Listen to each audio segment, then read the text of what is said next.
do the stream this week. We're going to be playing Mr. Nutz again, but it's a different version. I'm sure it'll be different enough for everyone to be satisfied. Isn't that right? Now, this version, unlike the last one, has the plot within the game. It's cold. It's really, really cold. If you were here last week, you would have seen me having to look up the manual. You know what? It's getting colder. Oh no, I can hear myself. That means that my preview is happening. I have to stop that. Sorry for the interruption. Okay. Yes, the world's being cocooned in ice and snow by the Yeti. A gruesome beast with an icicle for a heart. I'm sure there is a more efficient way of presenting this text. His plan is to create and rule a new frozen kingdom here on Earth. William Shatner. Thankfully, you are, as Mr. Nutz, Super Squirrel, about to turn up the heat. Did that sentence make sense in English? No, it didn't. Not at all. There we go. Okay, so yes, as I was saying last week, I had to, towards the end of the stream, look up the manual, and the French version was the only one we could find, and use my rudimentary French skills to try and translate the plot to figure out what exactly was supposed to be going on in this game. This one is improved because it has that plot up front. So, who have we got? Gibbon. Yes, Gibbon points out there should have been another comma after squirrel. Too true. Planet Interactive, remember that name. I'll talk about them later. So, let's start the game. I want to try and finish this in this stream, but it might not happen. I might do another two-parter. We'll see. But we'll do our best, people. I have a special guest on this stream today. It's my brother. He was in chat recently as Cammy Whammy Woo, so that's what I'm going to refer to him as, because I guess that's his chosen name. He's standing here right next to me. He doesn't have a microphone, but he might be picked up by my microphone. Hello, Cameron. I've been waiting for you to say this special guest thing. I just thought you would speak up. I don't know. I was going to introduce you when you spoke up. It's like a surprise, you know. Gibbon, can you hear what Cameron's saying? He's about to leave anyway, but...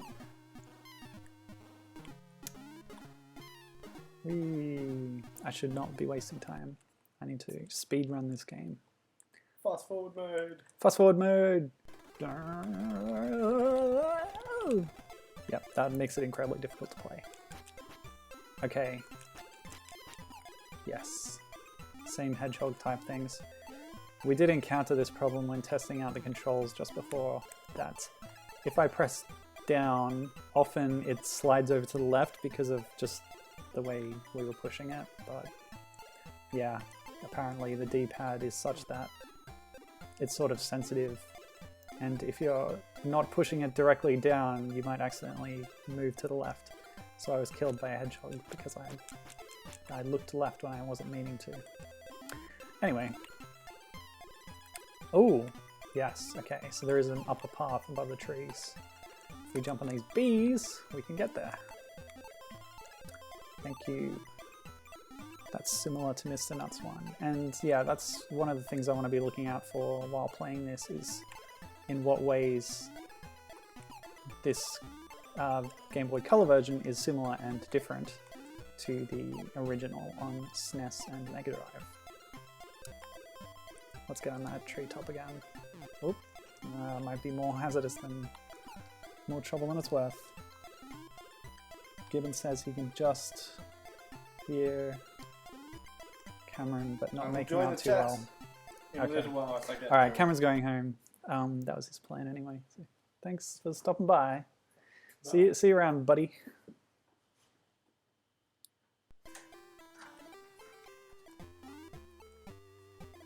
Good to see ya. So the levels are definitely smaller. Cameron said he'll join the text chat when he gets home. Yeah, so he won't be in audio anymore. Yeah, these enemies gave me a lot of trouble before. And Gibbon is pointing out that Mr. Nutz keeps his wall pushing animation. Love seeing that. It's very gratifying to have that kind of attention to detail in a game. One thing that this version doesn't have is the run button. So Mr. Nutz only has one horizontal movement speed, which presumably means that some of the level design in later levels will be a bit more compact. And I've already noticed that it's more compact generally. Cameron was giving me a hard time before I started on the fact that I even wanted to play this game. He was saying, oh, isn't it just the same but worse? And I said, no, I want to see what the differences are. It is different. So we're going to prove him wrong, folks. Aha! These beetles, I remember them.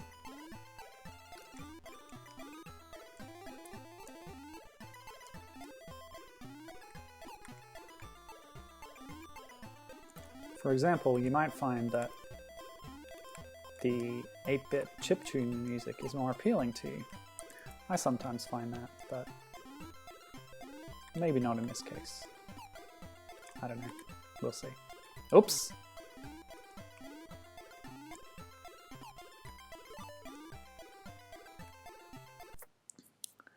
Hello, hello. Oh, hey Courtney. Welcome to the stream. Here for Mr. Nutz action. It's very good to have you. This is the Game Boy Color version. I played through the whole of the SNES version in the last 2 weeks. So we're playing the Game Boy Color version now to see what we can see. See what's different, see what they've improved or not. The levels seem to have very similar concepts, but the actual level design is different and more compact, as you might expect.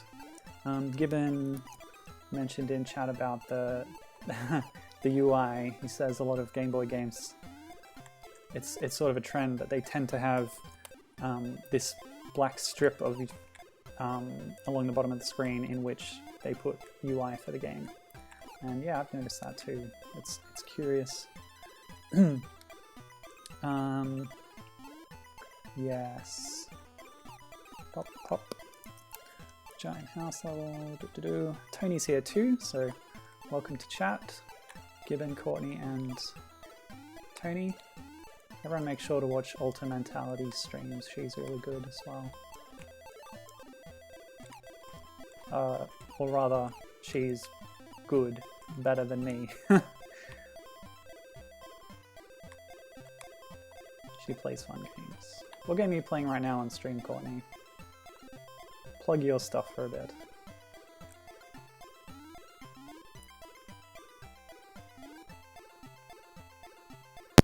We seem to be getting through this pretty quickly because we're already at the first boss. Mr. Spider attacks. Tony changing his tune. He's become a huge flip-flopper. Oh, he doesn't have his silly hat on this time, but he's still got the overalls. He doesn't have his mailbox either. In the original, this guy, Mr. Spider, appeared as very much a hillbilly redneck stereotype. Not as much to the fore of his character design here, but trust me, it was pretty funny. Oops, didn't quite make that. Mr. Nutz has a nice large sprite in this game, but I think his movement speed and the sort of objects and environments that are set up in the game don't make that too much of a hindrance. Sometimes it can be that when a game is downported like this, that the sprites are too large for the action going on, and it just is confusing for the player and just gets in the way. But I think they've got the balance pretty okay.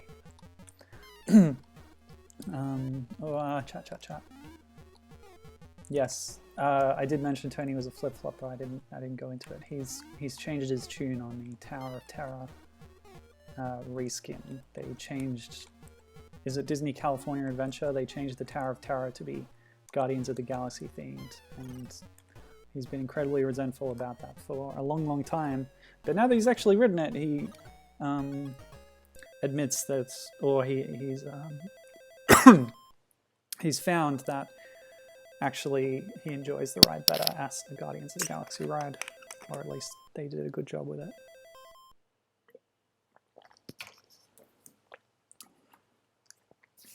%54%. Okay. Blah blah blah blah blah. Gibbon says this game looks like it has better platforming physics than the early Mario lands.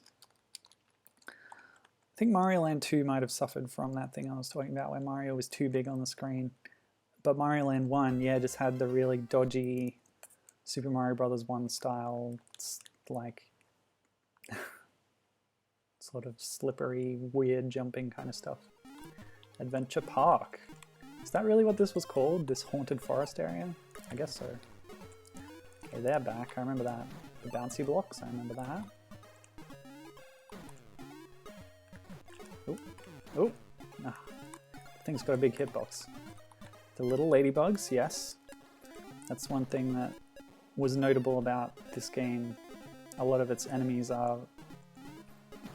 Well, some of its enemies are like really small and cute, and you kind of feel bad about destroying them.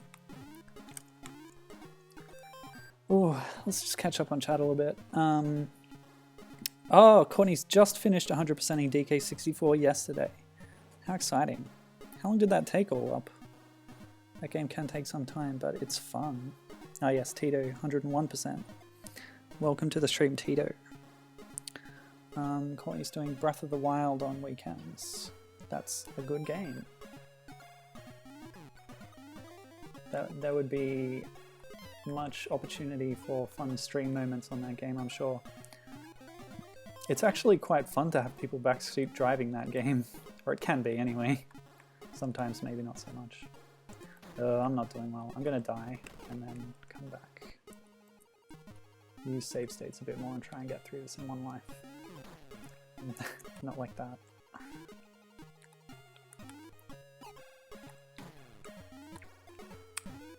Yeah, so... more chat. No boss dialogue, no. But he's still got the overalls. Tony says Mr. Nutz has translated well to GBC. I agree. We'll talk about the porting process in a bit. Yes, the moles and the ladybugs. They're just... oh, they're so cute. But so deadly. You really have to watch out. Don't be lulled into a false sense of security. I haven't been using my acorns at all, but that's my main method of attack. To deal with enemies, apart from jumping on them, is this projectile. Like so. Ah, I did it again. Ah, this is so bad. Let's load. Even though I was right back at the start, I'd fallen down there anyway. Man, oh man. Get used to me not being good at games, I apologize. Let's not bother getting those acorns, I don't use them very much, so... speedrun strats. The birds, oh, the birds were the bane of my existence last time. Yes, we will see if they're in this version.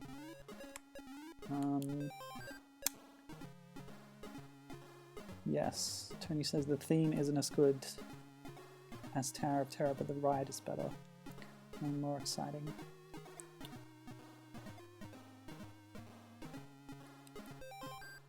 And they even mock Disneyland fans. That's funny. Courtney says DK64 took her 28 hours. No? 28 hours. I'm trying to remember how long my playthrough was. Probably about that much, yeah.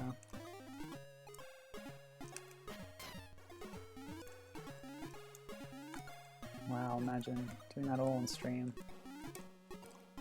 I don't know if I could do that. Obviously, she didn't do it all at once. No. Ah, dang.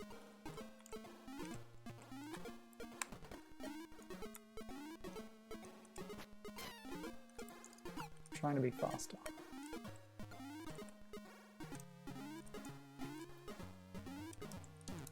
So yes, I hope everyone agrees that this game did translate well to the Game Boy Color format.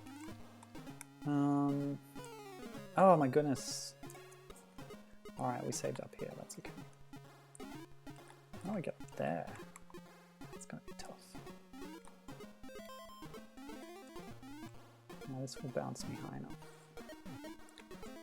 Good, we need that health.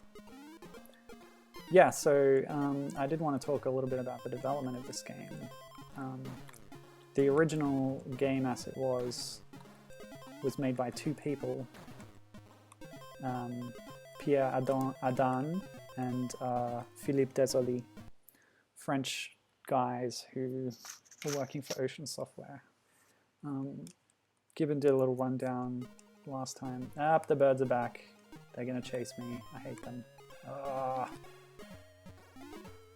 At least the look on their face isn't quite as smarmy as it was. So yeah, it was either the French branch of Ocean closed down and then they went on to do something. I don't remember. Oh, aha. See, that's different. It wasn't like that before, with that switch up in the corner. Yeah, so French guys working for Ocean. They made the original Mr. Nutz, and then it came time to do a Game Boy version, and the same two guys worked on the Game Boy version as well, but enemies respawn. I don't think they respawned quite so readily on the original. Okay. Yeah, so come on. So they worked on the original, and then they also worked on the Game Boy port, but the Game Boy version has like 3 times the staff credits that the original did, funnily enough. They're credited on it, and also 2 other people for code and 2 additional people for graphics. It seems that those other people also worked at Ocean. Some of them also have credits on things like the Jurassic Park game that those 2 also worked on. Where's the next switch?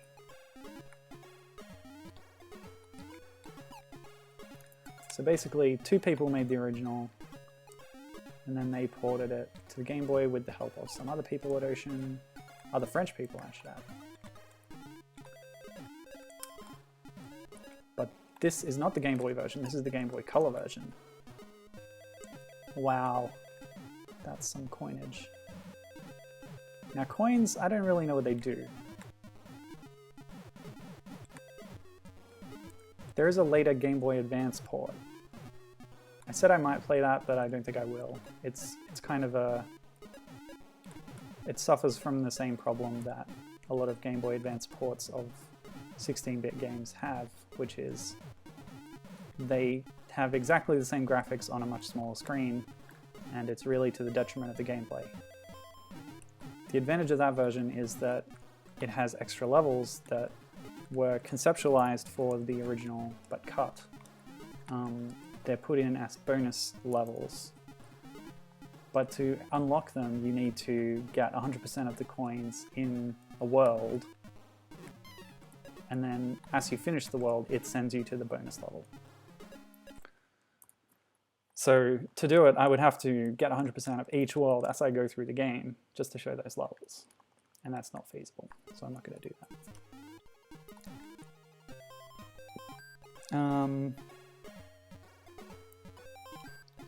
Oh wow, yeah. I agree with you, Gibbon, this franchise deserves more love. But he's going to attempt to purchase everything or own everything. We determined that the SNES version was the superior.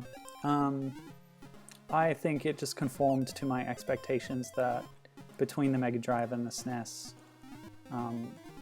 the music's just always going to be better on SNES. But I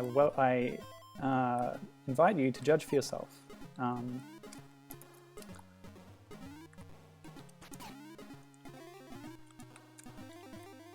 You know, on your own time. But I believe we did determine independently that as for the portable versions, the Game Boy Color one, which I'm playing now, is just the same as the Game Boy one, but with color added. As I was saying before, as I started saying before, it was handled by a third-party studio, so not the same Ocean people. They farmed it out to a Canadian studio called Planet, what was it? Planet Interactive Development. And this project was actually their first as a studio. They went on to do other Game Boy Color games and, you know, the usual thing for studios like that, which is ports, licensed games, that kind of thing. Nothing too exciting, unfortunately, but we will remember them and we will love them forever for their Mr. Nutz Game Boy Color port. Must have been pretty easy for them. All they had to do was take the existing code for the Game Boy game that the Ocean people had done and just add color graphics, colorize everything. Apart from that, hey, for all I know, there might be changes, there might be new content. But as best as we could determine, it's just the same game, but with color. That was bad. Ooh, continue screen. When did I last save? Oops! I didn't continue, I ran the timer down. Game over. Too bad. Ugh, back to the start. Yes, I had a save state. Chat! Okay. Yeah, Tony really ended up loving Ride. The end to the saga of hatred. Yes, Courtney, I agree. It is good that, you know, good for Tony that he was able to change his opinion from his expectation.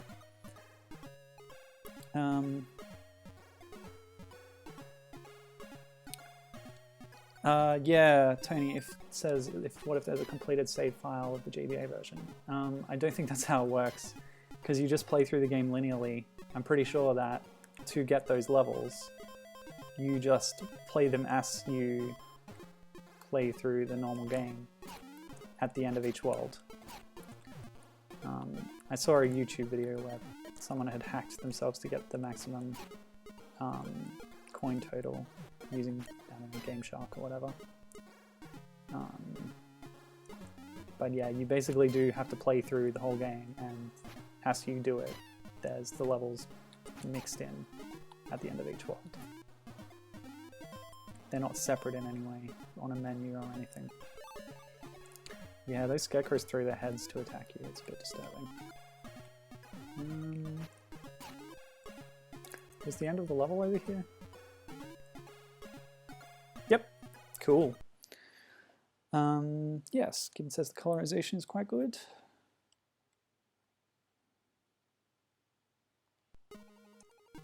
I agree. I think it looks nice. Game Boy Color is an underrated little thing.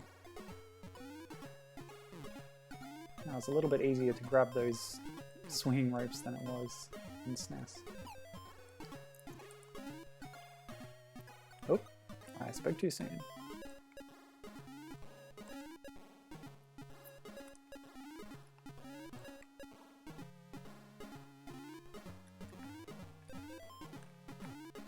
Oh, and I guess it's worth mentioning, I tried the Game Boy version on my useful little emulator and determined that it has no Super Game Boy borders or palettes support. So it really isn't worth playing that version while this version exists. At least that's the way it seems to me. So that gives us, in the Mr. Nutz Saga, we've got the original, this handheld port, and the sequel, which comes in two flavors, Amiga version and Mega Drive version. The Mega Drive version was not released, but it had several changes and fixes, some extra stuff added supposedly, and some egregious Mode 7 style 3D stages were removed from that version. So I'll be playing the unreleased Mega Drive version of Mr. Nutz 2 Hoppin' Mad when we get there. For now, we're going to play this, and we're going to love it. So I think there's a switch somewhere in this level to get rid of some blocks. I wonder where that is.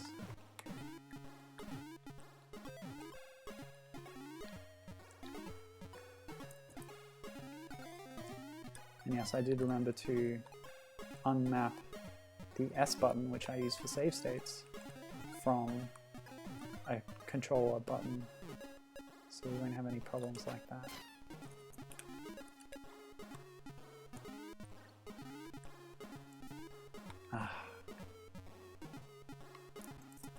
Okay, 1 health left. Hard mode start. There was just spikes up there. What if I go back this way? Oh, I can't go back that way. I can go here.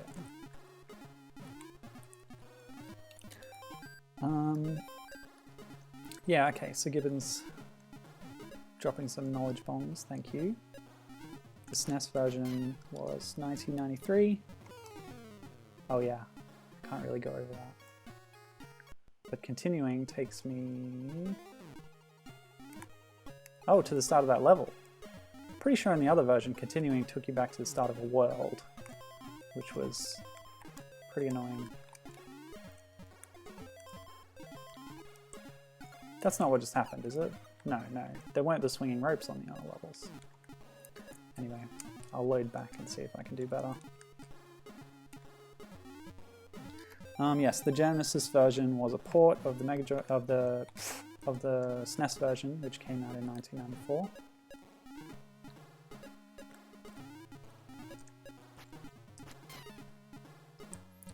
The Game Boy version was later than that in 1994, and GBC was much later in 99. Oh, didn't realize it was so much later, of course. There was an overlap period between the Game Boy and Game Boy Color, but yes, the Game Boy did last a long time, so... oh, oh! Yeah, and Extra Life's pickups, they refill your health too, so that's much needed. Excellent. Things are looking up for Mr. Nutz. So anyone who missed previous streams or is unaware of the connection, there's an unofficial connection between Mr. Nutz and Conker, which is basically resulting from Gibbon noticing the similarity between the two mascot platformer people here, and pointing it out to Squirrely Jack, the creator of Modern Bubsy, and she has canonized it in her little project there, that Mr. Nutz is the juvenile form of Conker. Young Conker, if you will.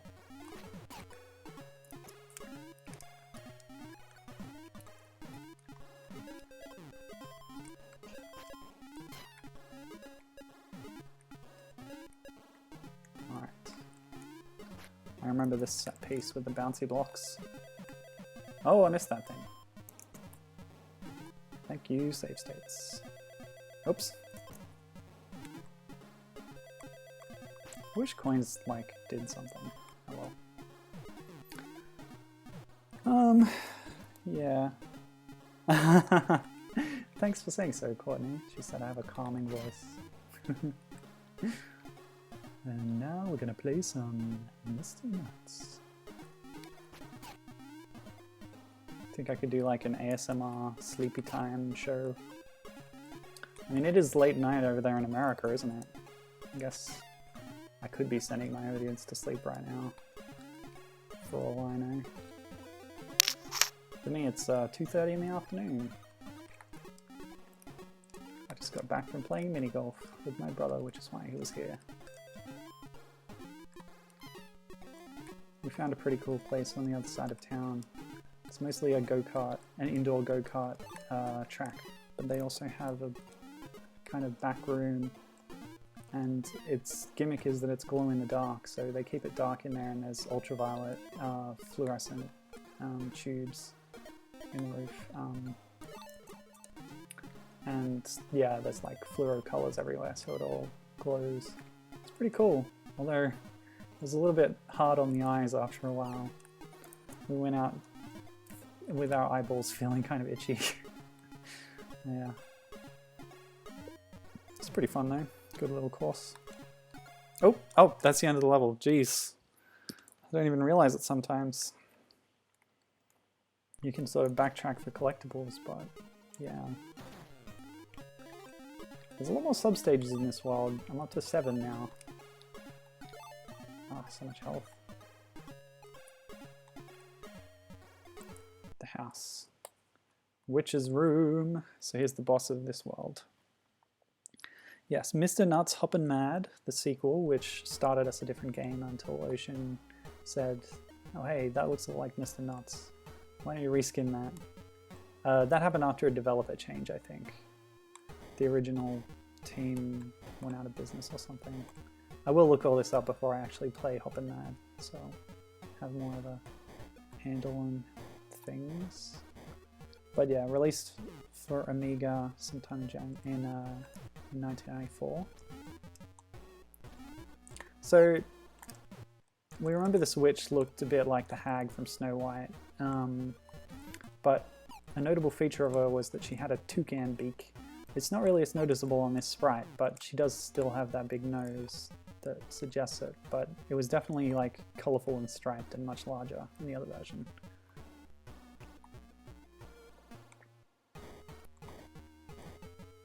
So yeah, it's like an anthropomorphic toucan. Oh, I guess it's basically a Rita, right? Speaking of Zelda. Ah! You sneaky witch. Okay, we'll try and hop off these guys to get high enough to do that. And invincibility time doesn't give us much chance to go for double bounces. There we go. Yeah, I think this game is a bit shorter, you know, smaller in scale and easier generally than the other version. I'm not complaining.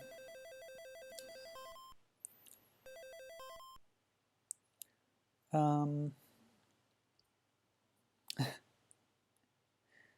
30 minutes to midnight for them. Okay.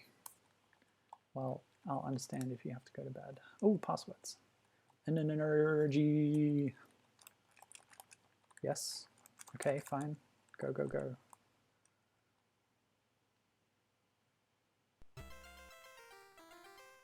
So we just defeated the witch in her house, and now I guess she must have cursed us as she was dying, possibly dying, to miniaturize us.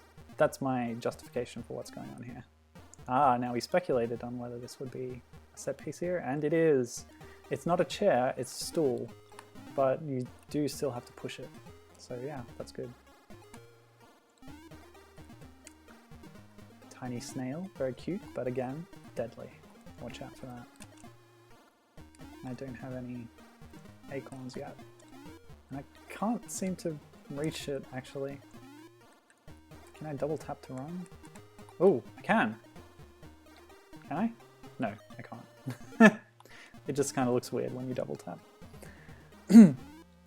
So that was the Star Fox Adventures of Mr. Nutz. Star Fox Adventures of Mr. Nutz. Yes, it was, because it was reskinned. Yes, I see what you're saying. Yeah, I hope to go more into that next week. Yes. She's just throwing skulls at you hardcore, says Courtney. And Drawing a parallel to Banjo-Kazooie's final battle. Oh yeah, I pushed the fishbowl, of course. I'm so dumb. Games, man.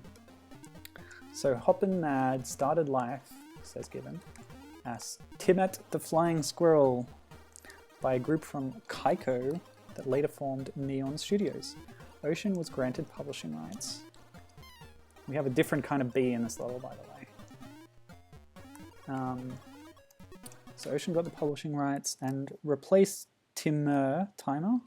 Wait, you've spelled it 2 different ways. These rabbits, I remember them. Oh, how high am I going to go? They're really just setting this up for me. This is super easy. Oh, that was it. Okay. Oh, I found a bonus room. Interesting. Well, not explicitly a bonus room, but just a room packed with coins. There's coins everywhere in the levels, and I guess the real challenge, if you really want to take it up, is to get 100% of them in the level. That's what it ranks you on at the end. I'm never going to try for that. I don't even know what it does in this version. As I said, in the Game Boy Advance version, it will give you extra levels. But I don't see that there's a point to doing it. Foul Kitchen. Yes, everything else was left unchanged, says Gibbon, when they replaced that other squirrel. Yeah, Timet. His autocorrect changed Timet to Timer the second time, so it is supposed to be Timet. Yes, cute snail. Maybe it's the giant's house. What giant exactly? It's the same house that we just ended the last bit in, right? Presumably. Now, as I recall, in this level, acorns were hard to come by, so I shouldn't use too many. But these light bulb enemies have an interesting gimmick where you can stomp on the bulb, but then it shatters, which exposes the electrified filament, which then if you touch that, you get damaged. It's a nice little gimmick. So they're safe to hop on once. And the walking chicken, which is my size. Yeah. But the light bulbs are huge, but they also have feet. Yes, this way. So you can see down here, taking the place of a bed of spikes is a bunch of forks lined up.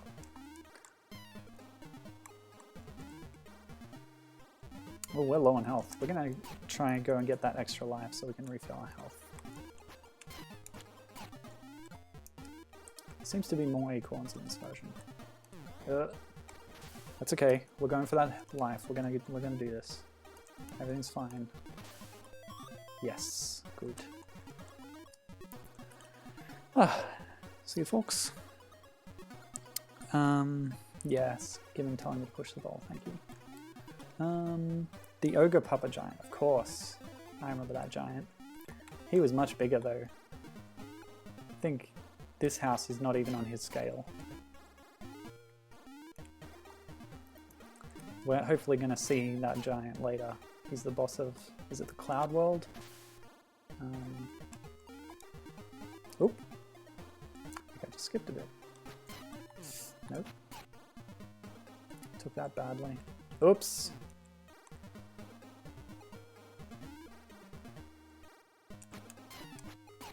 Okay. So that's not the end. That's opened up another way somewhere.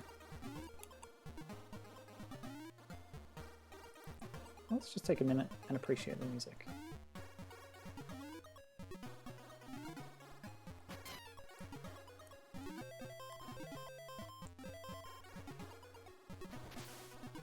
I wonder what I opened up.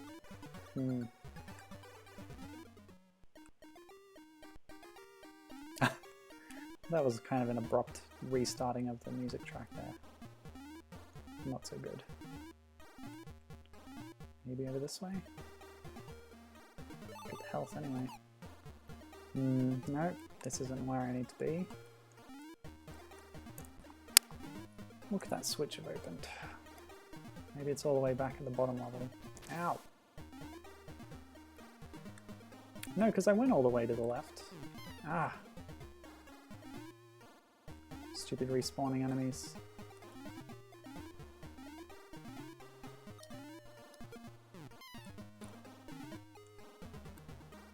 Yeah, so you just wait till the Cloud World. I think we're going to get there. This isn't taking too long, is it? We're going quicker than we were before in the SNES version. Oh gosh, let's try this way. Okay. Swinging. Ah. Nope.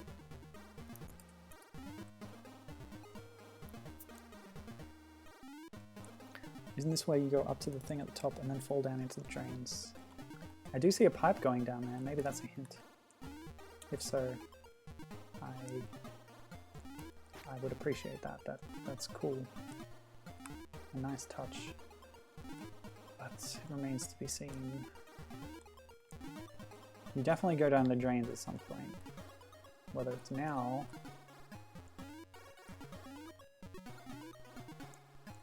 I hit that switch. I just don't know what that opened up. So that's the drain going down there.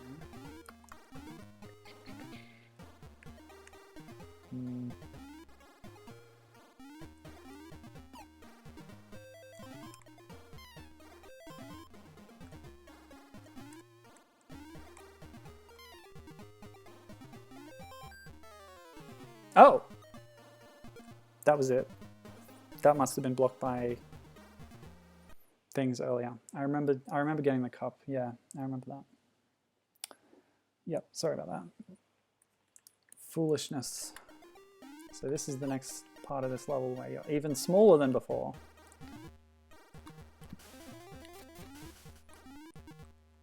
And there's these little green blobs which had a kind of red texture over them in the other version. I can never figure out what they are. And these are like a swimming variation of an earlier enemy. But now that I think of it, I don't think we even saw that earlier enemy in this version of the game, so they just come out of nowhere, I guess.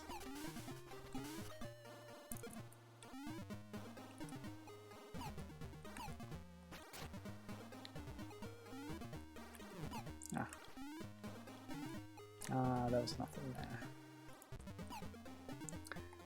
We do have 4 lives. Let's die and get our health back. Start this bit again.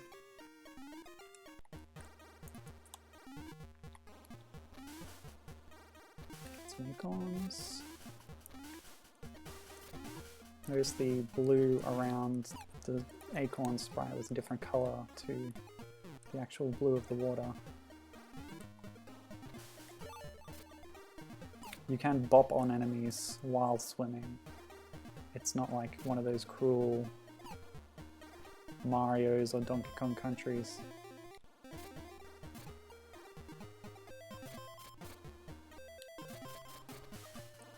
And I think you can see in the sprite that he's sort of holding his hat on while swimming. His distinguishing features are a yellow hat and yellow vest and shoes. You can't actually, well, they're not yellow in this version, I suppose. But blame the Game Boy Color limitations. Oh, I can't push the sponge? What's going on? Fine. Wait. It started moving. I think I came at that the wrong way. I did speculate earlier that pushing the sponge thing wouldn't be in this version, but it was. I'm impressed.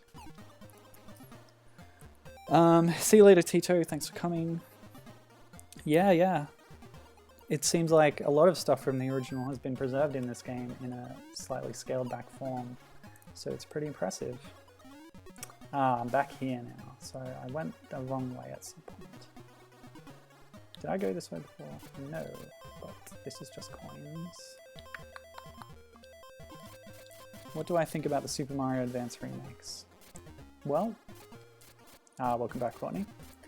Just about to talk about the Super Mario Advance remakes. Tony asked me about them. Well, I think I said before that anytime they port a Super Nintendo or other 16-bit game to the GBA, it ends up being just the same game but worse. And the biggest reason for that, the biggest offense, is that they keep all the graphics the same, but the available screen size that you have is smaller. So basically enemies sneak up on you much easier, and everything becomes harder in an unfair way, and it's not as fun. But there are other drawbacks. The colors often end up very washed out. The music and sound is lower fidelity.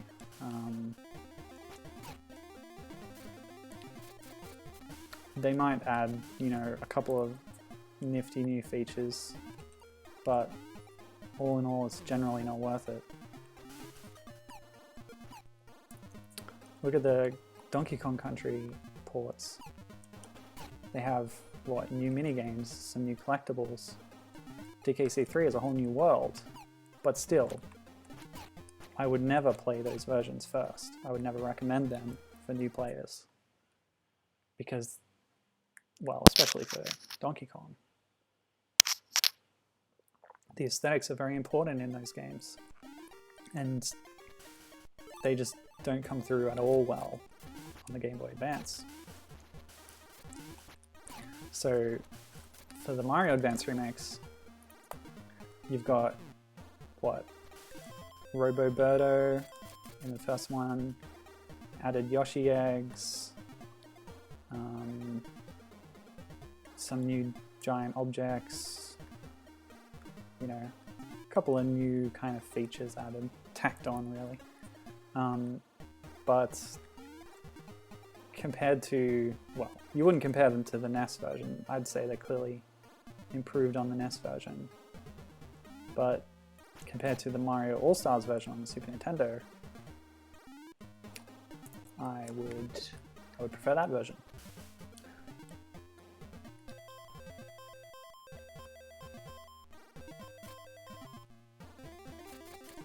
And that goes double, triple, quadruple for a game that was natively made for the Super Nintendo and pushed it to the limit, i.e. Yoshi's Island. Super Mario Advance 3 has extra levels, but it's also got, actually all the Mario Advance ports have this sort of out of place, if you're a purist, addition of voice acting. So you've got like Mario 64 voice clips of Mario going yahoo whenever he jumps in like Mario World, Super Mario Advance 2. And you have Yoshi's awful baby vocalizations from Yoshi's Story in the Yoshi's Island port, instead of the pure sort of exhalation noise thing that he had in the original.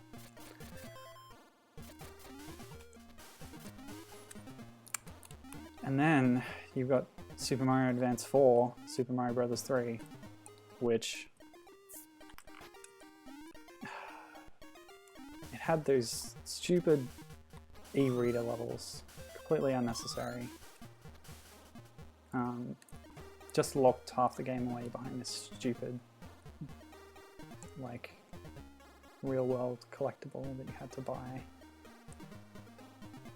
In Nintendo's favor, they did unlock all those levels for the Virtual Console release of Super Mario Advance 4. Octopus. But even with the extra World E, I would still want to play the All-Star, what is it, All-Stars version? Hey now.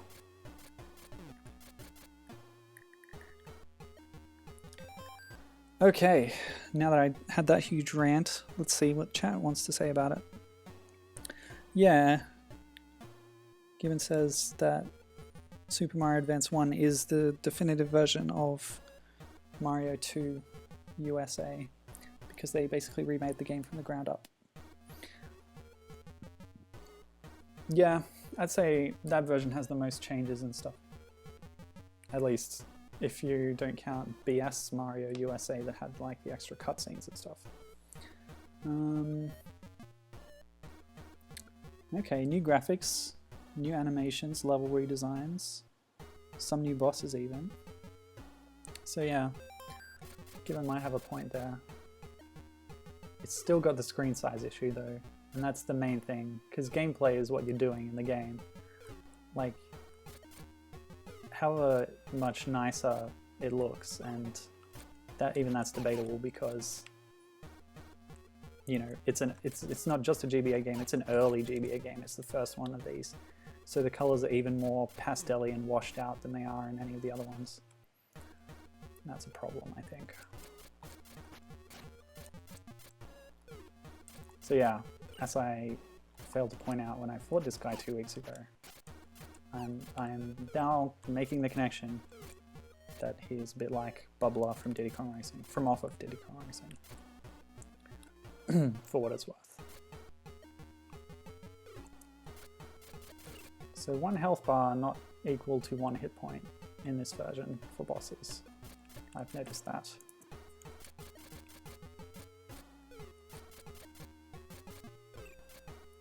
And this is the halfway point of the game, where I stopped my first stream. But we're making good pace, so we will continue after this. Ta-da! Wrapped up in tentacles. And yeah, Given says the rest of the SMA games are bleh. I would agree. I think they're all bleh, but maybe I'll concede that the first one might be worthwhile out of any of them. Yes, Courtney, Berto does talk. They have voice clips, brief little voice clips in Super Mario Advance 1, yes. What do I think about the Sonic the Hedgehog port on GBA, says Tony. I really don't know anything about it, to be honest. I do know that there was a Sega, what's it called? What's that thing called? Sega, let me open up my emulator thing. I got rid of that window, where'd it go?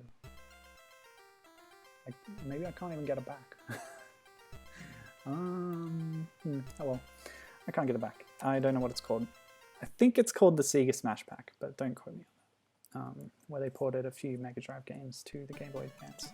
And it's representative of all those problems I've already said.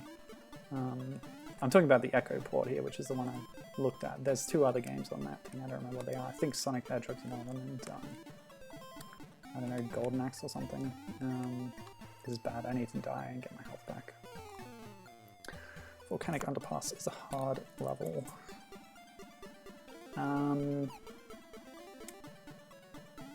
What was I saying? Ah! Bats! Ah!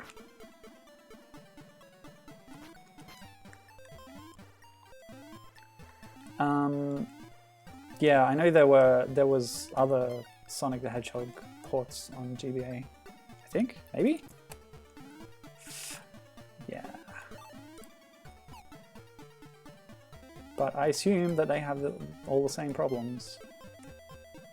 Oh, Echo was even worse because for whatever reason, the hacks who made it, there's like only 1 or 2 music tracks in the whole game that just play over every level.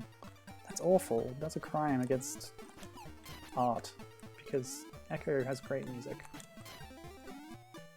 Worth playing. Oh, that's actually something interesting I found while looking up developers researching to talk about this game. I can't remember exactly which developers it was, but there was a connection there with someone who worked on one of the versions of this game, who also made, also worked on this licensed game for a cartoon show that I didn't know existed called, I'm gonna get this wrong, so I need to look it up. Yeah, Sega Smash Pack. I was right about that. Flipper and Lopaka. So this is, I guess someone somehow got access to the Flipper name and made a cartoon show about, a boy, Lopaka, having adventures with a dolphin. I don't really know anything about the show. Apparently it was an Australian production, but that doesn't mean I ever watched it. But anyway, it had a licensed game, and someone involved in something to do with Mr. Nutz. I've lost the actual connection, but I just got on a little, you know, Google hole looking things up. Yeah, someone worked on this, and of course there's a dolphin in it, so I went, hey, hang on a minute. I have taken an interest in underwater-ish games like Echo and its brethren. And sure enough, you know, there's sections where you play as the boy on land, and then sections where you play as Flipper in the water, and it does look very echoey.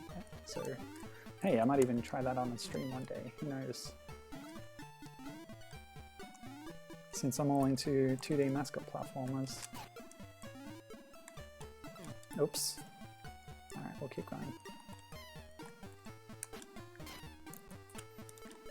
going. Oh, ow. Oh.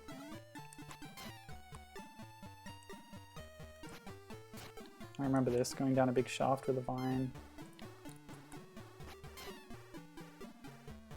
Hey, no worries.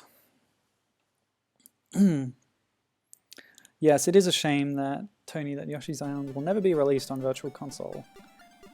I think my theory is that it's to do with licensing issues with the Super FX chip, which was co-developed with Argonaut, or made by Argonaut and then licensed by Nintendo or something. They used it on Star Fox, and then Nintendo was like, hey, we could do some cool sprite scaling stuff with this on Yoshi's Island. And good idea, like it made Yoshi's Island a good game, but unfortunately it seemed to hamstring any future release of Yoshi's Island, apparently.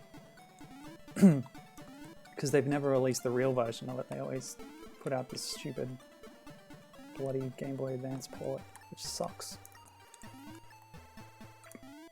So everyone just emulate Yoshi's Island, it's amazing. Oh, and emulate the US version, because the PAL version runs at 50 Hz and is slower. Probably made it easier for me as a child, to be honest, because that game does get difficult. Maybe having a bit of slower was a boon. Oh.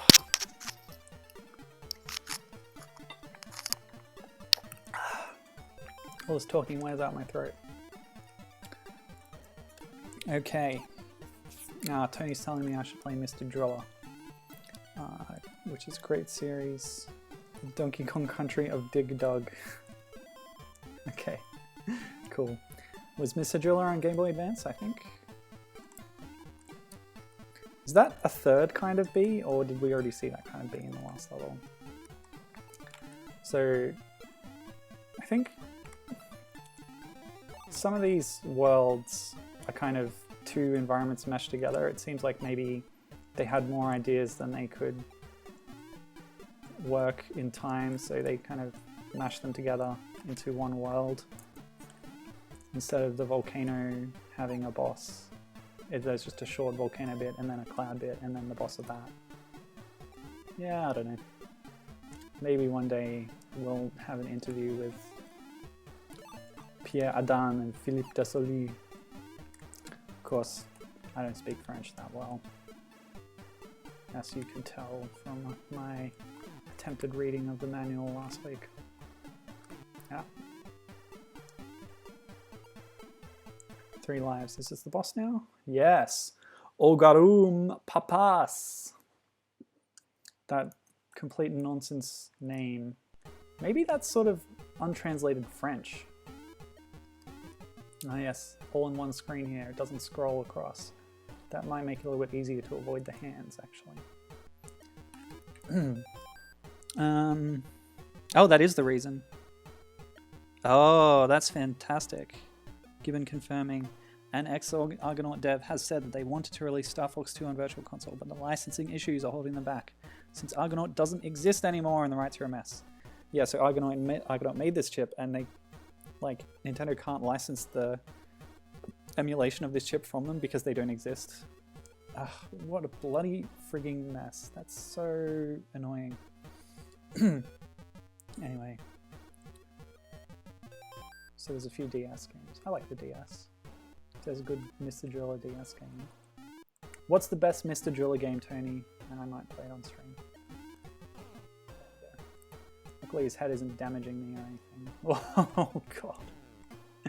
Yes, anyone who didn't see my other Mr. Nutz stream, yeah, prepare for nightmare fuel.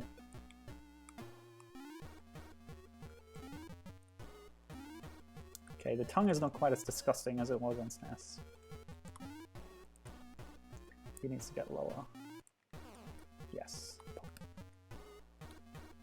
Hands? Don't you get handsy with me, mister? Ograum papas.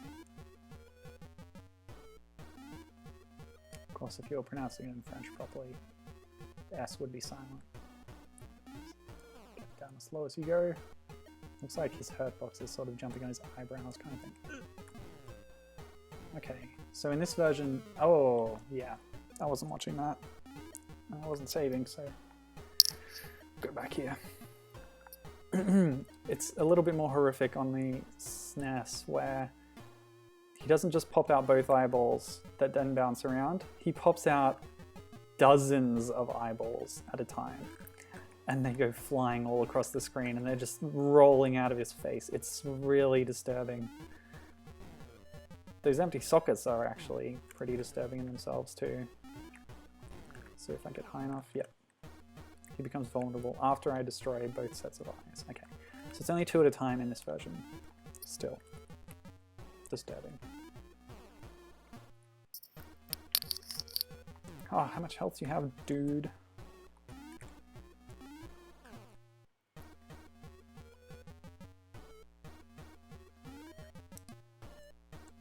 Yes, this guy.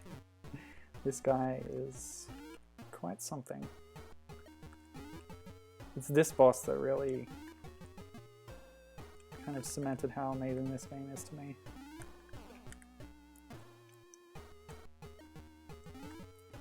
Throwing his eyeballs at you.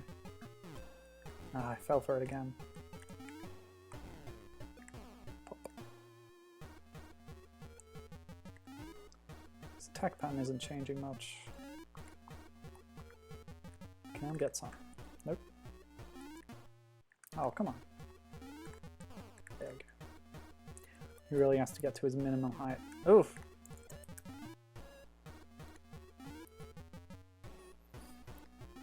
Baraduke is the best Mr. Driller game. I don't get it. Oh, is that's the yeah, it's Mr. Driller universe, because the heroine of that game ended up marrying the original Dig Dug guy, and then their son is Mr. Driller, but then they got divorced and they're in Namco X Capcom and stuff. It's complicated.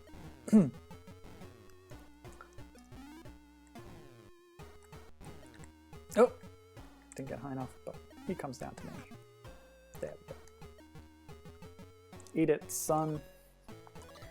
Mr. Driller Drill Land for the GameCube. It's a Disneyland parody. Okay. Yeah, Baraduke predates Mr. Driller. Yep. Kissy marries Dig Dug. Yep, exactly. And Baraduke actually predates Metroid by a year, and it's a similar kind of thing, where you find out at the end that it's a woman, and it's like a space game, you're going around shooting stuff in caverns and stuff. Yep, pretty Metroid-ish. This game was so cute until now, says Courtney. And yeah, Dig Dug, Kissy, Mr. Driller, those are all not their real names. They have, like, what's it? Tori Hanzo, I think? Which is a pun in Japanese on something or other. Yes, now as Tony told me previously, this is a Disneyland parody. Just like Mr. Driller Drill Land on GameCube. Yeah, so it's kind of a carnival kind of, you know, it's not exactly a theme park. It's like that Banjo-Tooie Witchy World kind of confusion over whether it's a fun fair, a carnival, a theme park, an amusement park. But it's called Mean Streets, which is apparently a play on the Disneyland concept of Main Street. And I think we established last week as well that Epic Mickey did the same pun for Wasteland. which has a mean street, being the main street of town. Wow, I love that mouse. So we have burger platforms. The moles are back. We've got the little sideshow tents everywhere. Ah, now the hot dog stand. It just says food, I think. There was a human man working on the hot dog stand in the other version. I don't think that smiley face is supposed to be working there. I think that's supposed to be like a toy that you can win at the sideshow. Oh, the mouse is throwing like burgers at me. Okay, that's interesting.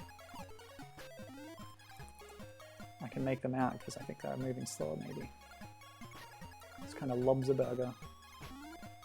I like its little just a hat though. Oops. There were two humans, one working the hot dog stand and one on some sideshow game or something. Burger platforms. No! Oh, let's make it. Come on. Save.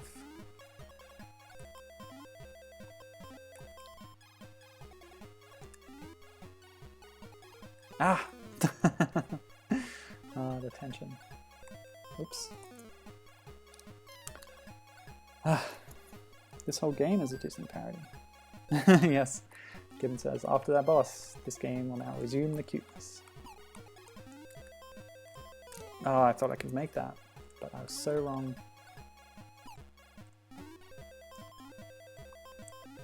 This is bad.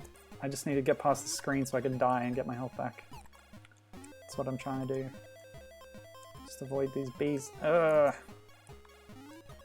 At least I'm not having that weird bug with my jump button after loading state, because I've been loading state a lot. No! Guess crouching worked. Look at this. No! Yeah. I need to stop forgetting that I have acorns. There we go.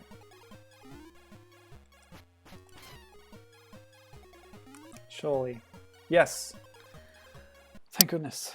Main Streets Part 2. Oh, scary. Ah, the fruits are back. Oh wait, the fruits! I think the fruits was the enemy I was talking about that puts on a snorkel mask. Yeah, I just forgot because they don't have a face in this version. Did they have a face in there? Oh, have I just confused myself? Am I even talking about the same thing? How can my memories of 2 weeks ago be so bad? Where is my brain? Modern life, tell you what. I'm getting old, people. This is what your future looks like. Old man rambling, forgetting everything about his life.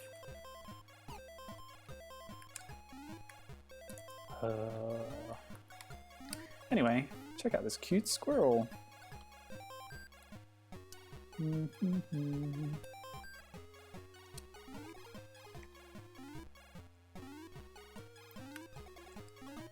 Tony says it's talking about the Driller Disneyland thing.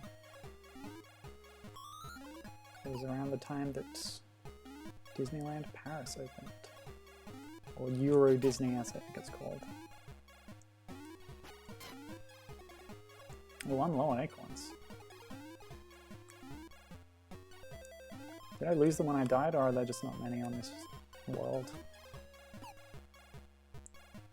That was a gamble.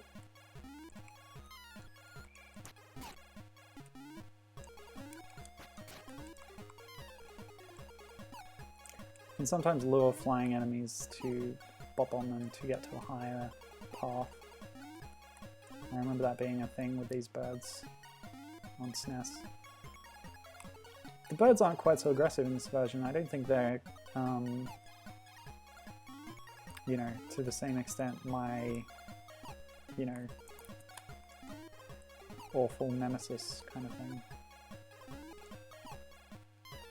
I appreciate that. See, that was a higher path up there I could have gone. But don't need to. Oh, right. This is around the time of Disneyland Paris is what Tony's saying. Because it's French. It's a French game made by French people. Yeah, possibly. I wouldn't put it past them. Although, have you taken into account that it was 1993? I assume you have. Oh.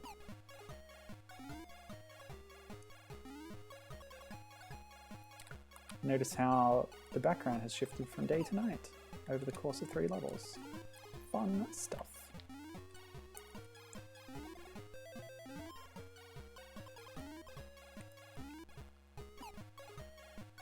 I think this game looks great. It's beautiful.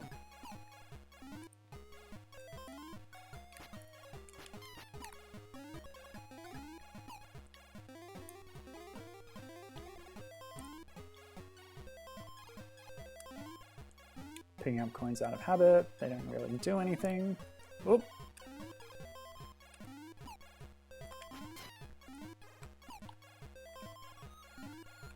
Hedgehog wearing a nappy. It's a good gag. But that's not really how hedgehogs work. Now, is this a door? It is. Where does it take me? Backwards. Extra life. I won't turn my nose up at that. Ow! Rabbits. Clown? Not yet. Yeah, the little guys look like Cool Spot, the little red circle guys. Yeah, I agree. So this is a little clown. This is the next disturbing part of the game, where a clown throws its head at you. I guess we already had that with the scarecrows, but this... I guess it's only 1 head at a time. On SNES it was 3 heads. It was a bit more bizarre. Kill me, thank you. Okay, pop. Weren't scared of clowns before? You are now. Of course, there you can see the limitations of the Game Boy Color.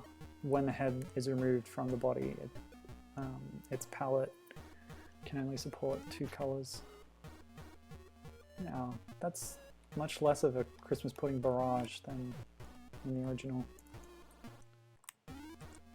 Yeah, it still kind of looks like a Christmas pudding.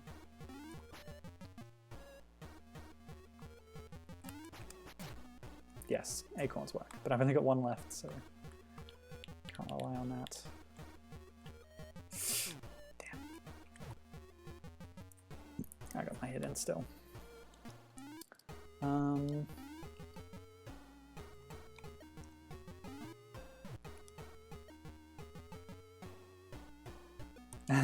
Oh, you have a problem with clowns, Courtney? Sorry, should have warned you.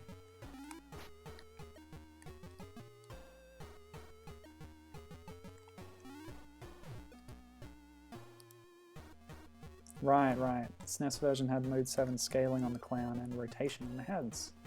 Good point, thank you for pointing that out. There was a thing on the SNES version where the 3 heads would pop off and then the body would just grow really huge to like twice its size. For no reason at all. The body doesn't have a hitbox. You can just walk over it with no problem. Checking. Nope, that is not true in this version. Okay. Fine. Ah, my... Ah. I might die. I'll just load back, I think. But I don't remember when I saved.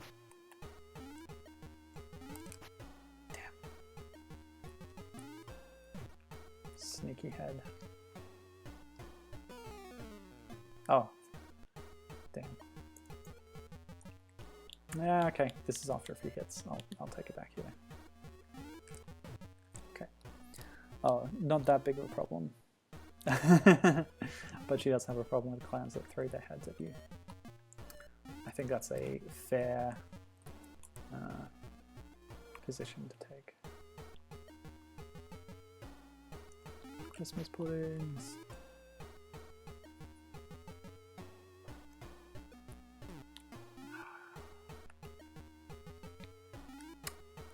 Bad. did badly there. Come at me, head. Yeah, take that.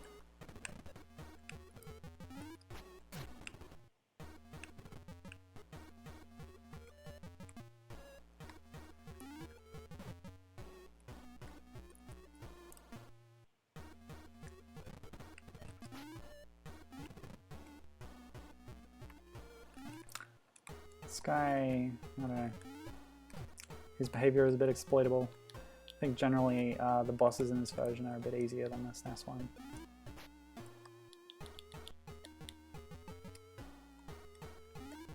Oop. Come on. Yeah. You're boned, clown. You've been clowned. That doesn't sound at all impressive.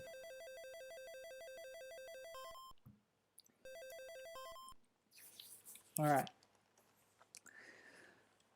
We're approaching the end. The last world is the final one. We're getting towards the Yeti's territory. Switchboard for Mr. Nutz. Make it happen. Ocean, which probably doesn't exist anymore. Are they the company that became Atari? I noticed Infogrames was credited at the start of this game. I scream. And they're the ones that became Atari. Did they buy Ocean? Yeah, let's die. Get a health back. So, I'm pretty sure Eskimos didn't throw knives in the original. It was spears, right? And they looked a bit more like Santa's elves, possibly. Maybe that was just the cuteness of their faces. Penguins, so cute. Hello, penguins. Nice to meet you.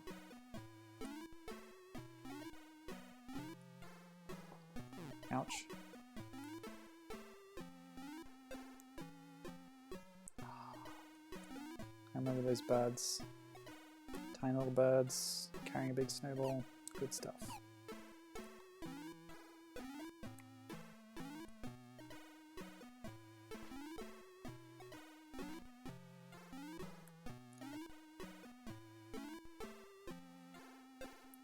I remember in this level there was a kind of out of place like text box that just came up at the start of the level saying, "Where do you see the igloo? Go into it, and that's how you beat the level."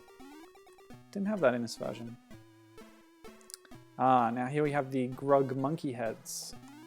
I noted a similarity to popular children's book character Grug in the last stream.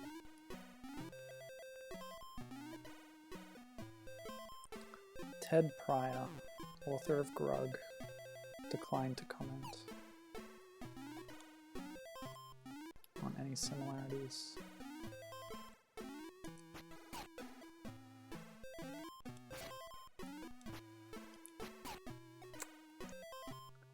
I'm wasting acorns, people. Grog. They're kind of disturbing, really.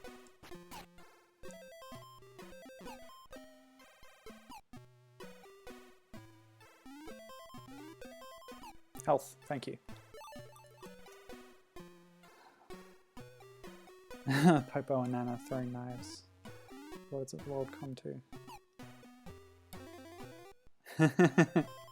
They're trying out new weapons so they can get back into Smash, says Courtney. Poor ice climbers.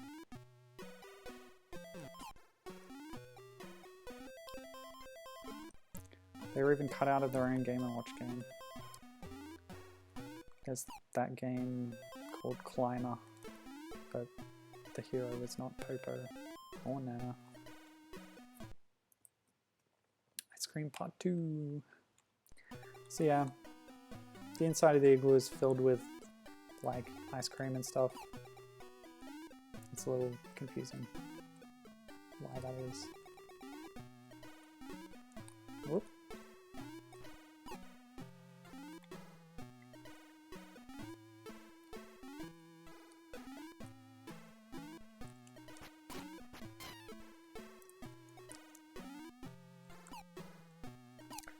So yeah, I'm having a more enjoyable and easy time playing this version because you don't need to use the run button, things are a little slower and it's more manageable.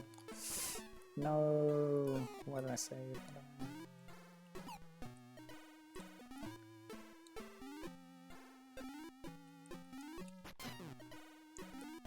I need that health, sorry. Gotta go back. We have to go back. Damn, damn, damn.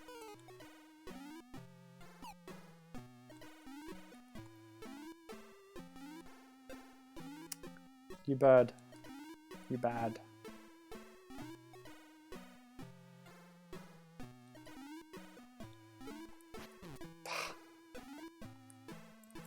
Whatever. Keep going. I'm gonna run it. This is the run, people. World record pace.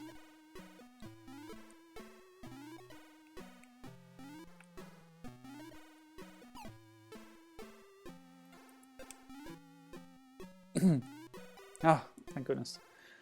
Oh, good night, Courtney. Thank you for being here. It's been fun having you around. You're a cool person. So here we have frozen nuts. The last little bit until Yeti turns up. Is that a Teenage Mutant Ninja Turtle in the clouds? Ow. How dare you. That one. See that? Yeah.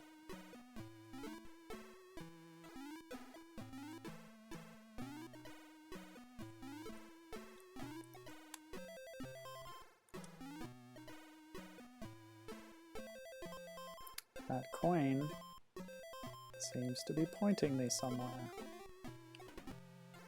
Yeah, I think my problem is sometimes you can't tell when the edge of a screen is the end of a level and when it's just an invisible wall. They had that exit sign in the last level, but maybe they need them more often. DKC1 style. I remember on the SNES version there being some of those exit signs, but not necessarily at the edge of a screen like that. More just like scattered throughout the level as you approach the exit.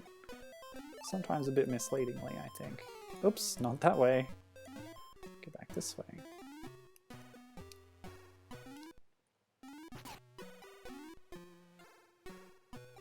I wonder if I should change my stream time to be earlier. The Americans start needing to go to bed and stuff.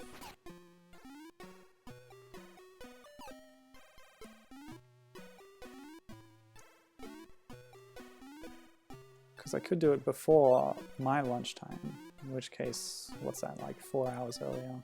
That's when I used to do it, and then I moved it later. It's mostly accommodating Gibbon's schedule because he's like my #1 fan. He's always here, watching, contributing, and I appreciate it.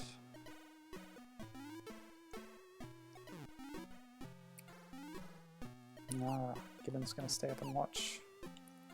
I'm going to a long way. I don't know what I'm doing. Let's go.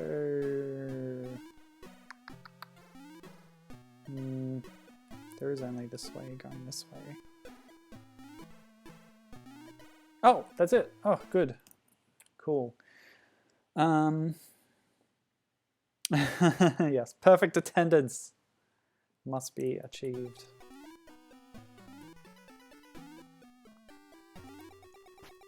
But yes, Gibbon has been going to bed earlier lately. Possibly because he's employed.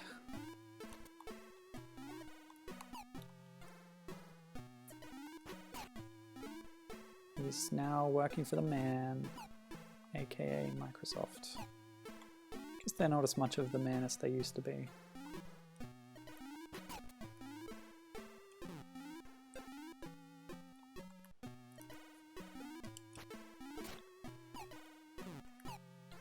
Those Eskimos look so friendly, but, sorry, Inuit people.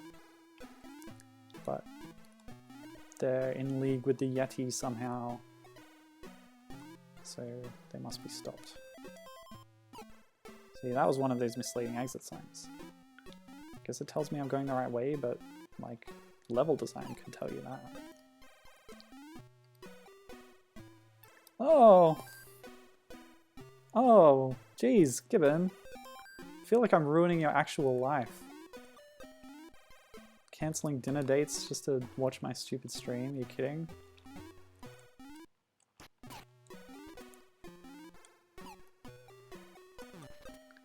Oh man, I feel so bad. And it's affecting my performance in the game, apparently. No, stop it. Yeah, I gotta move these earlier. I don't want you... Ah! Ah! I don't want you cancelling dinner dates for me.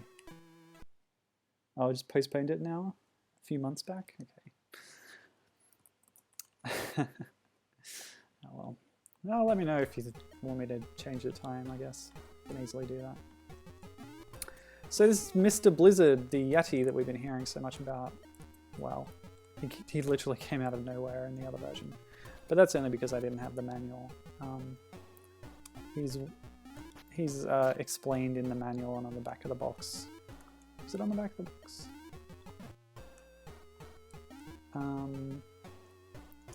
It does talk about a new Ice Age and stuff. Does it mention the Yeti? I don't remember. Not important. Point is, I like that this version, that this port, has that kind of plot thing in the attract mode screen at the very start of the game. It was appreciated. So yeah. So there was a problem that I had with this Yeti guy on the console version, because the platform on the right was higher up and you couldn't just jump onto him like I did just now. You had to avoid his attacks for a bit and then jump over. It's easier to get an early hit in on this version. Oops. Still slippy though. He does look pretty threatening, doesn't he, that Yeti? Don't think he was purple on SNES. Oop. I believe I cheesed a lot of hits on him too by just hopping over on the right side of the screen. I do end up taking damage though. Come on, go back. Damn. Yes. Let's try the cheesy method first, and then we'll go back and do it properly. Had a lot of trouble with the wind blowing attack on SNES, but oh yeah, either I've got invincibility frames or he does, and I got to take advantage of that. So yeah, the main problem is the breath attack. Yeah, okay. That wasn't so much an like guaranteed kill as it was on SNES, at least until I learned a few tricks to avoid it. Yeah, okay. Ooh, shrimp jambalaya. Oh, okay. So you can still have dinner with her because I'm doing them later. Okay, that's good. So jambalaya, my Seinfeld knowledge tells me that that's a kind of soup, right? I'm not sure what kind of cuisine that is, but the fact that it's got prawns puts me off, to be honest. Yeah, that breath is much less deadly on this version. I like that.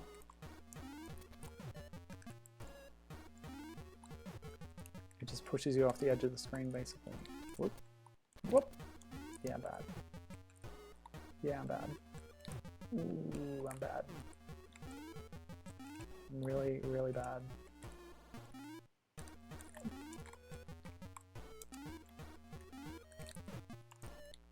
Yes, go. No! Ah! Didn't get the jump off.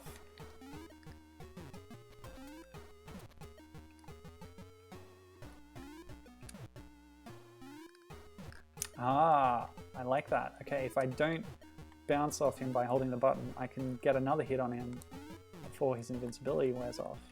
Otherwise, it wears off while I'm in his hitbox. I like that. Whoops, I jumped. Oh, bad. Oh, good. Ah, bad. Yes, I've devolved into just shouting good and bad at things happening on screen. Aren't you glad you're here? Ah, you're not fast enough, Yeti. I'm forgetting all the things I just learned. Okay. No. Ow. Yep, the breath got me. It's Cajun, French Creole cuisine. Soup-ish. Interesting. I'm intrigued by this food that I have never tried before. It's not extremely common in Australia to have Cajun food. There might be like a novelty restaurant or two, something. Bop, bop, bop. I like this. I like cheesing. Bop, bop.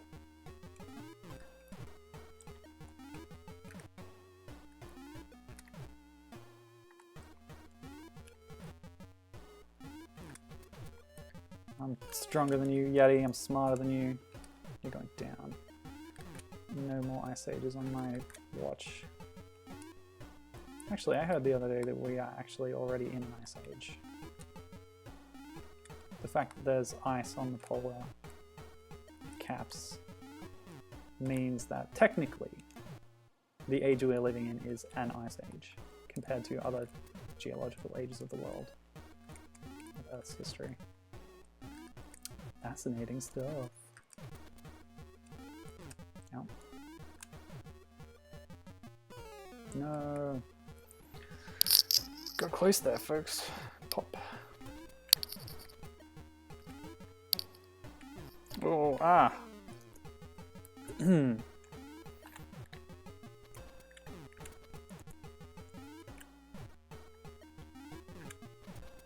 Something's off about the timing there.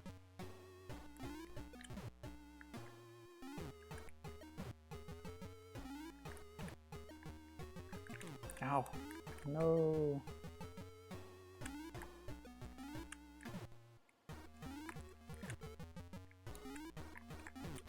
Ow. No! Oh man.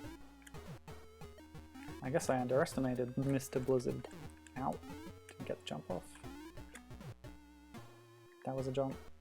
Okay, if I get far enough away, I'm outside of hitbox there. Yeah, it's still... Ooh! It's giving me a bit of leeway on the jump timing for the extra bounce off, but actually I don't want to have an extra bounce off, so its generosity is hampering me.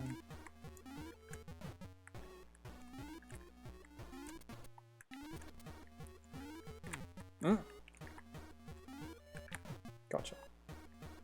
Nope, not far enough. Over. Whoa! Still has the potential to take me by surprise. Hey! Quit it.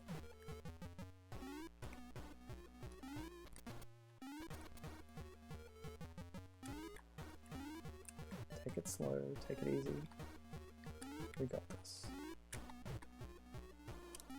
Nope. Oops.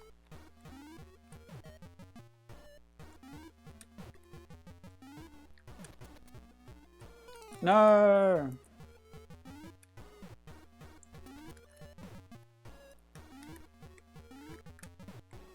Go.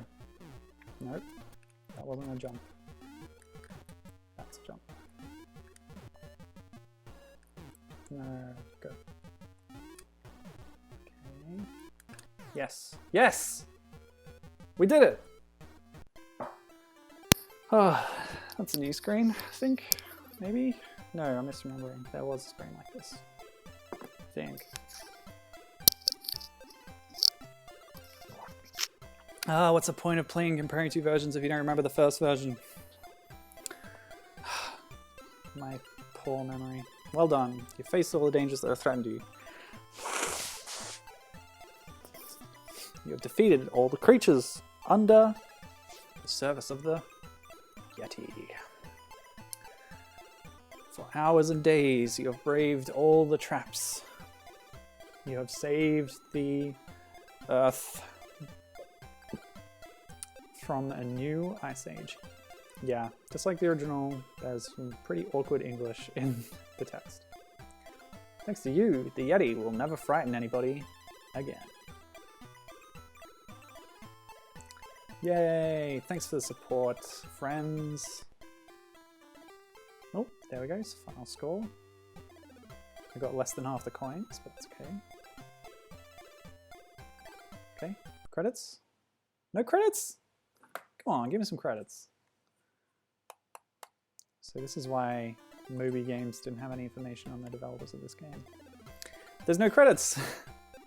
Maybe there are only options, let me check. Oh, that's a different kind of credits. I put these up before, didn't I? Yeah, I must have done it before when I was fiddling around. Alright, cool. Thanks for joining me. That took only an hour and a half. That's surprising. I'm surprised at myself doing that so quickly. I guess it's all the game, really. The game being shorter, easier. Yeah, so that was fun. Now that we've played both versions, I think we can conclude that no, it's not really worth playing the Game Boy and Game Boy Color versions. They're not that different to the SNES version. But I wanted to find out, and I think it was worth finding out. So, yeah. I mean, having this plot bit at the start, that's good. The chiptunes are nice, but the music was already nice in the original. Yeah, so the handheld version is a bit different, but if you're going to play Mr. Nutz, play the SNES version. That's what we've concluded. So having closed the book on Mr. Nutz, we will next week be playing Mr. Nutz 2, Hoppin' Mad. Look forward to it. Thank you all for hanging out with me here, chatting away, and watching me play. Chatting away, watching me play. That might be my new catchphrase. I will say that every stream now. I won't actually, because I won't remember.